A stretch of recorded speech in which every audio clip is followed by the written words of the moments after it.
നമസ്കാരം. Raf talk മലയാളത്തിലേക്ക് അവർക്കും സ്വാഗതം. ട്രാൻസ്ഫർ ജാലകം അവസാനിക്കാൻ ഇനി വളരെ കുറച്ച് ദിനങ്ങൾ മാത്രമേ ഉള്ളല്ലോ.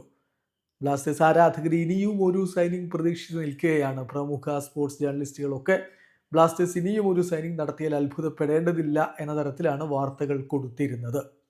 ഇപ്പോഴിതാ ഖേൽ നൗവിൻ്റെ ആശിഷ് നേഗി അദ്ദേഹത്തിൻ്റെ ലൈവ് ഷോയിൽ ഒരു കാര്യം പറയുന്നു. കേരള ബ്ലാസ്റ്റേഴ്സ് ഒരു വിദേശ താരത്തെ സൈൻ ചെയ്യാൻ തയ്യാറാണ്. പക്ഷേ ആ സൈനിങ് എന്ന് പറയുന്നത് മിലോസ് ഡ്രിൻചിച്ചിൻ്റെ ഭാവിയുമായി ബന്ധപ്പെട്ടാണ് കിടക്കുന്നത്.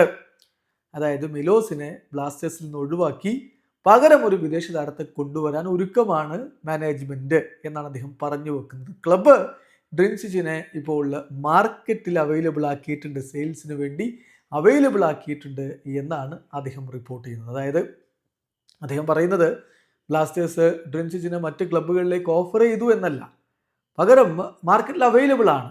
വേണമെങ്കിൽ ISL ക്ലബ്ബുകൾക്കോ ഐ ലീഗ് ക്ലബ്ബുകൾക്കോ ഒക്കെ താരത്തിൽ താല്പര്യമുണ്ടെങ്കിൽ വന്ന് ഒരു ഓഫർ വെക്കുകയാണെങ്കിൽ ബ്ലാസ്റ്റേഴ്സ് അത് പരിഗണിക്കും, അദ്ദേഹത്തെ സെയിൽ ചെയ്യാൻ ബ്ലാസ്റ്റേഴ്സ് തയ്യാറാണ് എന്ന തരത്തിലാണ് ആശിഷ് നേഗിയുടെ ഇപ്പോഴുള്ള റിപ്പോർട്ട്.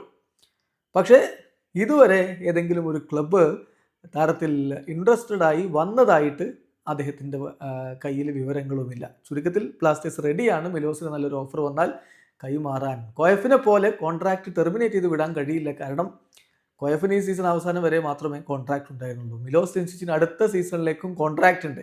അപ്പോൾ അത്തരം ഒരു ഘട്ടത്തിൽ കോൺട്രാക്റ്റ് ടെർമിനേറ്റ് ചെയ്യുക എന്നുള്ളത് എളുപ്പമുള്ള കാര്യമല്ല, സാമ്പത്തിക ബാധ്യത ഉണ്ടാക്കുന്ന കാര്യം തന്നെയാണ്. ഏതായാലും ബ്ലാസ്റ്റേഴ്സ് ഒരു ഫോറിൻ പ്ലെയറെ സൈൻ ചെയ്യാൻ തയ്യാറാണ്, അതിനുള്ള പോസിബിലിറ്റി ഉണ്ട്. പക്ഷേ അത് മിലോസിൻ്റെ ഭാവിയെ ആസ്പദമാക്കിയായിരിക്കും ഇരിക്കുക എന്ന് ആശിഷ് നേഗി റിപ്പോർട്ട് ചെയ്യുന്നു. കാത്തിരിക്കാം. ഇനി വളരെ കുറഞ്ഞ ദിനങ്ങൾ മാത്രമാണല്ലോ ട്രാൻസ്ഫർ ജാലകത്തിൽ ബാക്കിയുള്ളത്. എന്തെങ്കിലും ട്വിസ്റ്റ് ഉണ്ടാകുമോ എന്നറിയാൻ വേണ്ടി കാത്തിരിക്കുകയേ നിർവാഹമുള്ളൂ. വീഡിയോ അവസാനിക്കുന്നു. ഫുട്ബോൾ ലോകത്തെ കൂടുതൽ വിശേഷങ്ങളുമായി റാഫ് ടോക്സ് എത്താം.